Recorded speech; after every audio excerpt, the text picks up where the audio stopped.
Cuando un momento actúa sobre un objeto que gira, el momento cinético cambia. La derivada del momento cinético es igual al momento aplicado. Bajo la influencia de un momento, el objeto que gira efectúa una precesión, torsión y giróscopos. Dominamos ya las tres grandes leyes de conservación de la mecánica. En un mundo que está en constante cambio, esas tres cosas son ahora las mismas como lo han sido siempre y como lo seguirán siendo siempre. Energía, cantidad de movimiento y momento cinético. En esas leyes hay algo extraño. Isaac Newton, que nos legó todo sobre mecánica, nunca pensó en las leyes de la conservación. Todas ellas vinieron como consecuencia de su gran legado F igual a m por a. Pero él mismo nunca las dedujo. Es como si las hubiera dejado a propósito para que otro lo hiciese. Y también ha habido siempre otro pequeño misterio acerca de Newton y sus leyes. Newton basó su mecánica en tres leyes, pero nosotros parece que solamente usamos una de ellas. Todo lo que nosotros hacemos parece proceder de F igual a m por a. Tengo la sospecha de que hay alguna relación entre esos dos misterios. Creo que Newton tenía una idea vaga de la conservación, y eso es lo que su tercera ley es realmente. Me voy a explicar. En el caso de la energía ni se crea ni se destruye, pero sí puede fluir de un lugar a otro. Eso es el trabajo. Recuerden, es una fuerza actuando a lo largo de una distancia. Pero si hay una fuerza sobre un cuerpo, siempre tiene que haber otra fuerza opuesta en otro cuerpo. Y esa es la tercera ley de Newton. Y significa que cuando se ejerce un trabajo sobre un cuerpo, este trabajo siempre sale de algún otro. Así es como se conserva la energía. O la cantidad de movimiento. Fuerza es el ritmo de cambio de la cantidad de movimiento. Pero cuando una fuerza hace cambiar la cantidad de movimiento en un cuerpo, la fuerza de reacción estará actuando sobre otro cuerpo, obligando a cambiar su cantidad de movimiento en la dirección opuesta. Y eso es por lo que la cantidad de movimiento se conserva. Esto mismo es válido para el momento cinético. El momento es igual al ritmo de cambio del momento cinético. Pero un momento sobre un cuerpo siempre implica un momento opuesto sobre otro. El momento cinético fluye de un cuerpo a otro y el momento cinético se conserva. Y así ven ustedes que se puede considerar que las tres leyes de la conservación proceden de la tercera ley de Newton. Bien, el tema de nuestra clase de hoy versará una vez más de momento y momento cinético. Y quiero decirles que ha llegado el momento de estudiar el momento.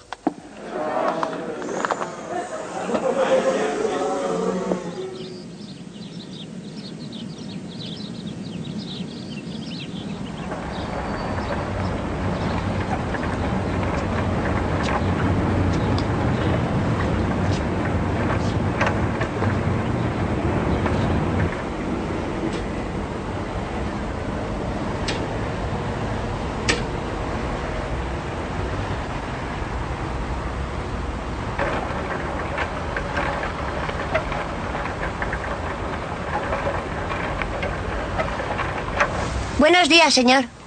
Hola. Se me ha pinchado la rueda. Eso parece. ¿Puede arreglarla? Claro. Vuelve dentro de una hora.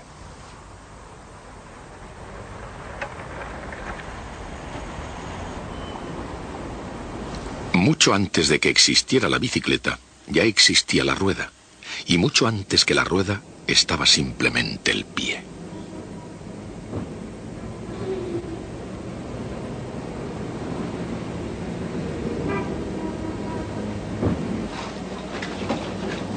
Los pies transportan a sus dueños en condiciones normales y sin una carga demasiado pesada, a una velocidad de unos 5 kilómetros por hora. Los pies actúan por la acción del hombre, la mujer o el niño. Se puede seguir el rastro del progreso de la cultura siguiendo la evolución de los cada vez mejores sistemas de transporte. Antes de disponer de estos, los hombres recurrieron a las bestias de carga. Las bestias y las cargas eran diferentes de unas culturas a otras, pero desde la antigüedad, aunque los que montaban puede que hayan sido bastante bestias, los seres humanos tenían una forma de cultura en constante avance. Y de modo creciente ahorraban tiempo en sus empeños y desgastaban su calzado por el uso. Pero sin importar cómo ni a qué distancia, el destino humano está predestinado a viajar. Se empezó realmente a rodar con la rueda, aproximadamente 4000 años antes de Cristo. Probablemente la rueda fue inventada por los sumerios de Mesopotamia. Debía estar hecha de una rodaja del tronco de un árbol o de trozos planos de madera atados juntos en una forma aproximadamente circular. Pero hay algo que desde entonces no ha cambiado con respecto a las ruedas, y es que están diseñadas para girar. No hay nada especial en una rueda que no esté girando. Si nos olvidamos de sostenerla, se caerá como cualquier otra cosa. La fuerza de gravedad hace caer la rueda. En otras palabras, cuando la rueda no está girando, no está en su naturaleza el ir, sino el caerse. Pero una rueda girando ya es otra cosa. Una rueda girando tiene momento cinético. Y recuerden que cuando hay un momento cinético, hay un extraño momento. No es la fuerza la que cambia el momento cinético. Es el momento de la fuerza. Si R vectorial F es igual a 0, el momento cinético se conserva.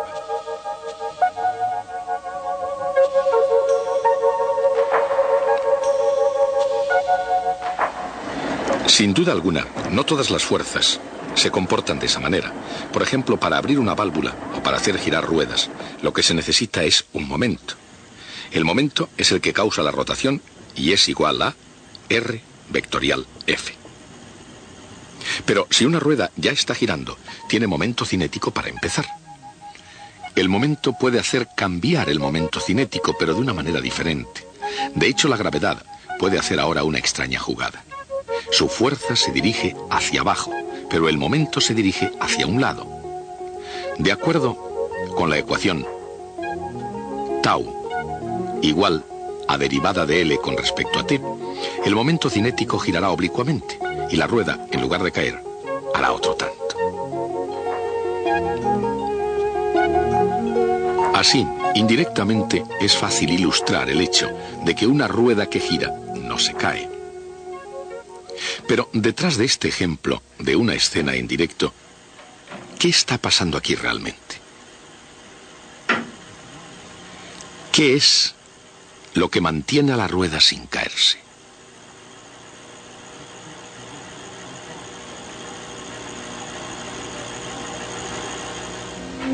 Cuando la gravedad hace caer una rueda que no esté girando, los radios empujan la parte superior de la rueda hacia afuera más bien que hacia abajo, y eso crea una componente de la velocidad en la dirección hacia afuera. Lo mismo sucede en la parte inferior de la rueda, pero hacia adentro en lugar de hacia afuera. Y lo mismo ocurre cuando la rueda gira. Sin embargo, ahora cuando la velocidad hacia afuera aumenta, lo hace en el costado de la rueda, hacia afuera en un lado y hacia adentro en el otro.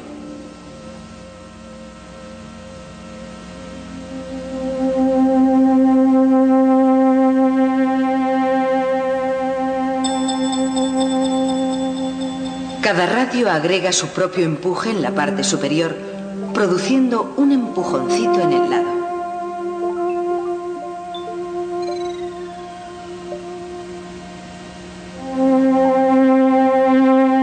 De esta manera, el resultado neto no es un movimiento hacia abajo, es lateral.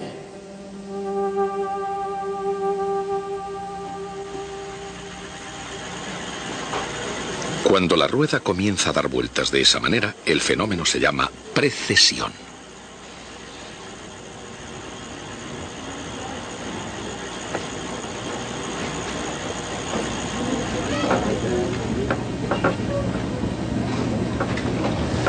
Una rueda de bicicleta y una peonza girando tienen mucho en común. Una peonza que no gira no tiene tendencia a mantenerse en equilibrio sobre su punta. Por otra parte, cuando gira, no se vuelca sobre su costado. En lugar de eso, la gravedad produce una forma diferente de movimiento, la precesión. Ya sea que esté girando o no, La peonza actúa como si toda su masa estuviera concentrada en su centro, en un punto llamado centro de masa.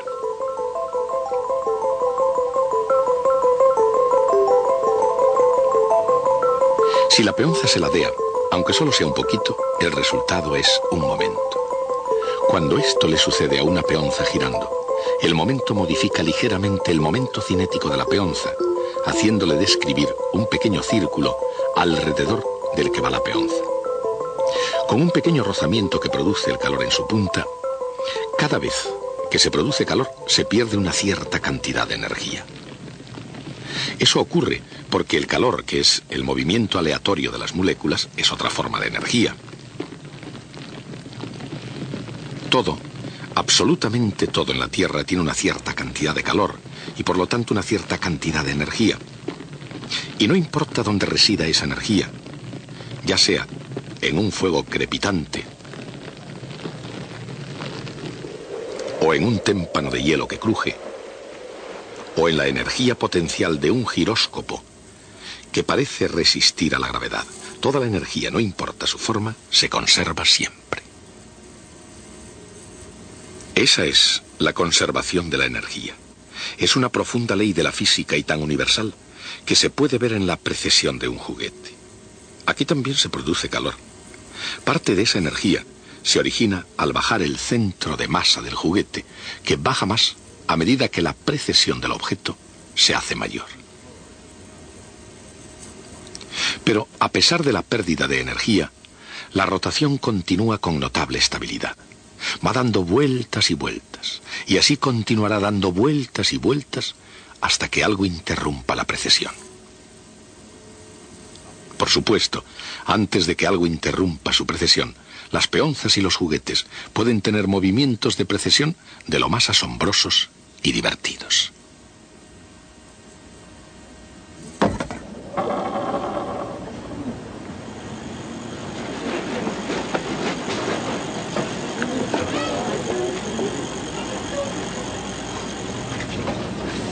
Pero un giróscopo de juguete, quizás similar al que tiene el niño, puede crecer hasta convertirse en un instrumento maduro de la ciencia y la tecnología.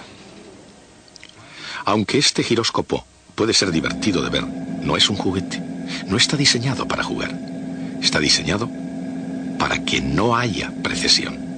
Si un giróscopo está equilibrado en su propio centro de masa, la fuerza de la gravedad no le hará tener precesión. Aun cuando sus soportes giren en todas las direcciones, el eje permanece estable y mantiene al giróscopo apuntando en la misma dirección fija. La idea es proyectar un giróscopo que apenas tenga precesión. E incluso, en una tienda de juguetes, la idea de un sofisticado giróscopo puede tener serias implicaciones.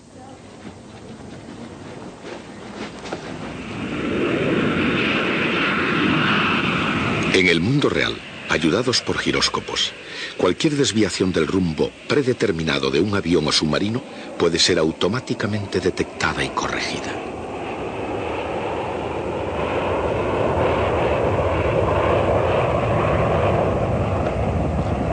En el pasado, si un avión se aventuraba por una ruta polar, tenía pocas probabilidades de aterrizar, ni siquiera en el continente al que iba. Una brújula magnética cerca del polo no sirve para nada. En la actualidad, dirigidos por giróscopos, las líneas aéreas vuelan sobre los polos de forma rutinaria. Pero el valor del giróscopo no solo se limita a los polos, ni siquiera a la atmósfera de la Tierra. En el espacio exterior, donde el tiempo es precioso y el combustible del cohete debe ser sensatamente utilizado, los giróscopos son más que nunca elementos vitales para la navegación. Ya sea en el agua de la Tierra, en las nubes o en el espacio exterior, el valor de un giróscopo reside en su capacidad de girar en una determinada dirección, sin tener precesión. Los que proyectan giróscopos reducen la precesión eliminando los momentos y mejorando el diseño.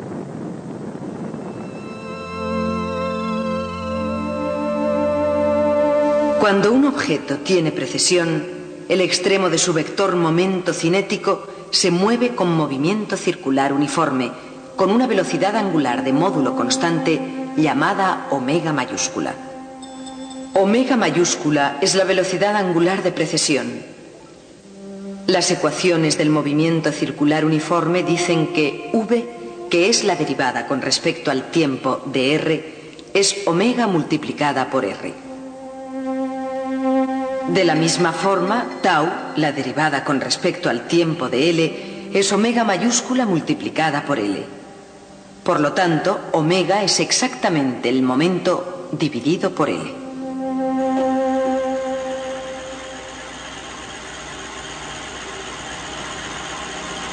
Puesto que un buen giróscopo apenas tiene precesión en absoluto, la rueda de la bicicleta no es buena para la navegación. Tiene demasiada precesión. ¿Por qué? Momento es R vectorial F. Como en el caso de la rueda de la bicicleta son perpendiculares, el módulo es R por F. La fuerza que actúa es la de la gravedad. El momento cinético es M por R vectorial V. Toda la masa está en la llanta, de manera que el módulo de L es M multiplicado por el radio de la rueda y por la velocidad de la llanta.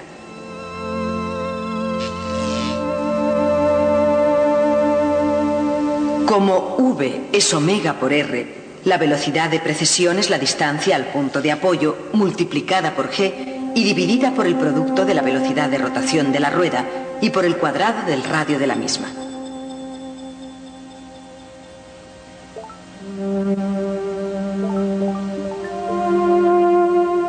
El giróscopo tendrá una precesión mínima si gira rápidamente, cuando la rueda es grande y si está correctamente equilibrada. Si se tienen en cuenta todos estos factores, el giróscopo mantiene su curso extremadamente bien. ¿Pero cómo de bien? Evidentemente no son perfectos, porque cualquier objeto fabricado por la mano del hombre está sujeto a pequeños desequilibrios y ligeras imperfecciones mecánicas, y de otros tipos. Pero los mejores sistemas de orientación con giróscopos son casi perfectos. De hecho, se fabrican giróscopos que se desvían 100 segundos de arco por día. Pero ni siquiera un giróscopo tan preciso como ese es el más preciso que existe. ¿Cuál es? ¿Cuál es el mejor giróscopo sobre la Tierra? Isaac Newton tuvo la respuesta. De hecho, él fue el primero en descubrirlo. El mejor giróscopo sobre la Tierra es la Tierra misma. La Tierra, como Newton sabía, gira sobre un eje inclinado 23 grados y medio respecto a la perpendicular al plano de la eclíptica, es decir, al plano de la órbita de la Tierra girando alrededor del Sol.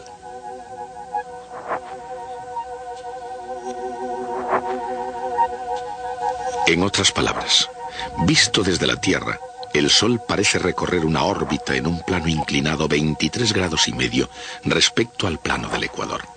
2 veces al año, el Sol atraviesa el plano del Ecuador. Estos puntos en los que el Sol lo atraviesa se llaman equinoccios, indicando que el día y la noche tienen la misma duración. Siempre han sido vitales estos puntos para los astrónomos. Desde la noche de los tiempos, los astrónomos observaron el fenómeno de los equinoccios. Chinos, griegos, babilonios y turcos, a lo largo del tiempo, y dentro de las más grandes civilizaciones, compartieron su fascinación por los equinoccios. Se suelen usar para marcar los momentos exactos del cambio de estación. Los egipcios, los mayas, todo el mundo antiguo, por distintas que fueran sus tierras, han compartido el mismo cielo. Y por diferentes que fueran sus religiones, sus antiguos astrónomos miraban al cielo con algo en común.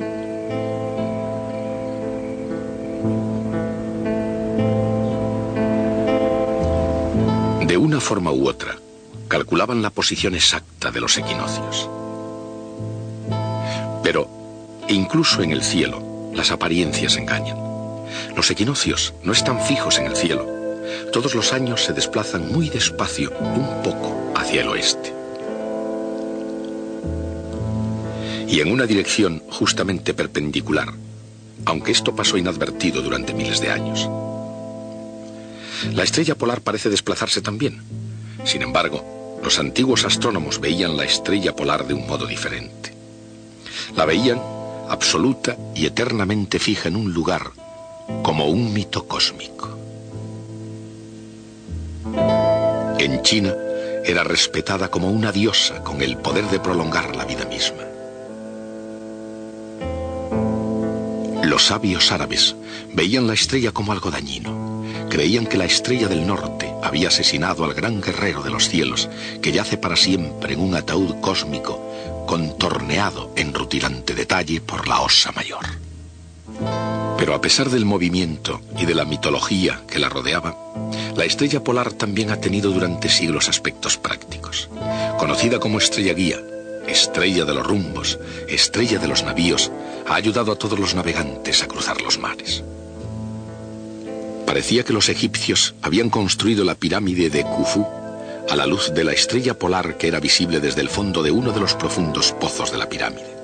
Sin embargo, 3000 años antes de Cristo, la estrella polar no era la que es hoy.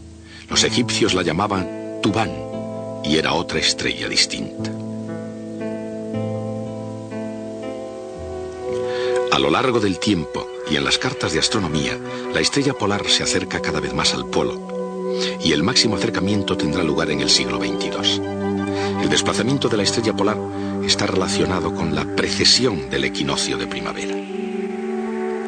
En las noches actuales, el equinoccio de primavera se encuentra en la constelación de Piscis, moviéndose lentamente hacia la constelación de Acuario.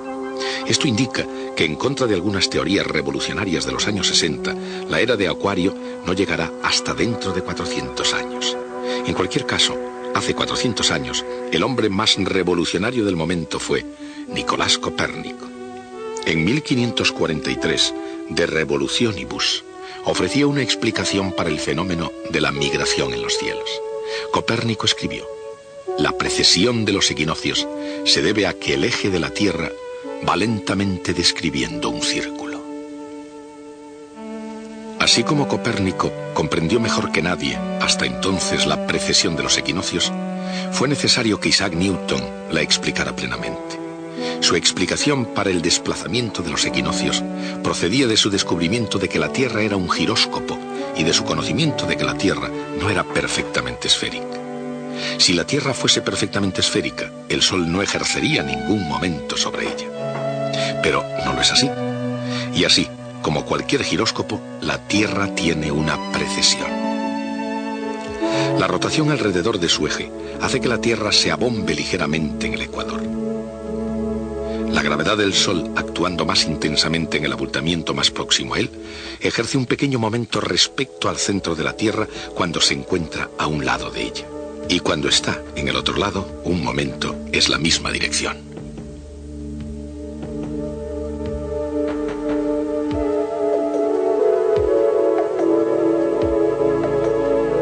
El momento es muy pequeño, pero es suficiente para producir una muy lenta precesión del eje de rotación de la Tierra.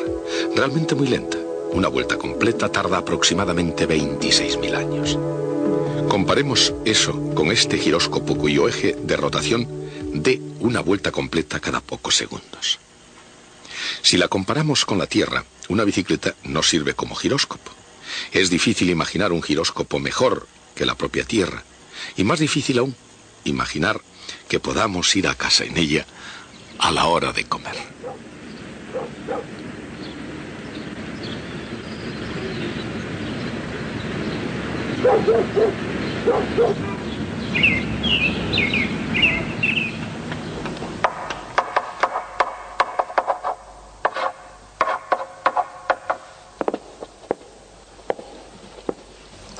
El giróscopo es un raro y sorprendente instrumento. Pero lo que siempre me ha llamado la atención es el hecho de que Newton lo comprendiera y fuera capaz de explicar la precesión de los equinoccios. Cualquiera que hubiera hecho eso habría sido recordado solo por ello. En el caso de Newton ha quedado perdido entre la multitud de sus logros. Newton tenía un joven amigo llamado Edmund Halley. Un día de 1684, Newton comunicó a su joven amigo que había descubierto que una ley de gravedad inversa al cuadrado del radio haría que las órbitas de los planetas tuvieran la forma de secciones cónicas. Es difícil imaginar la reacción de Halley ante esa revelación. Viniendo de su amigo, no pudo ser muy tranquilizadora en la mejor de las circunstancias, porque Newton le había dicho que había descubierto la llave del universo. Halley convenció a su amigo para que publicase su descubrimiento, cosa que al fin hizo Newton, y resultó ser cierto. Newton había descubierto la llave del universo. Daremos la vuelta a esa llave el próximo día. La precesión es el resultado de aplicar un momento a un objeto que gira. El ritmo de la precesión está determinado por el momento cinético del objeto y por el momento aplicado. La Tierra misma es un giróscopo con una precesión debida al momento que el Sol aplica sobre ella.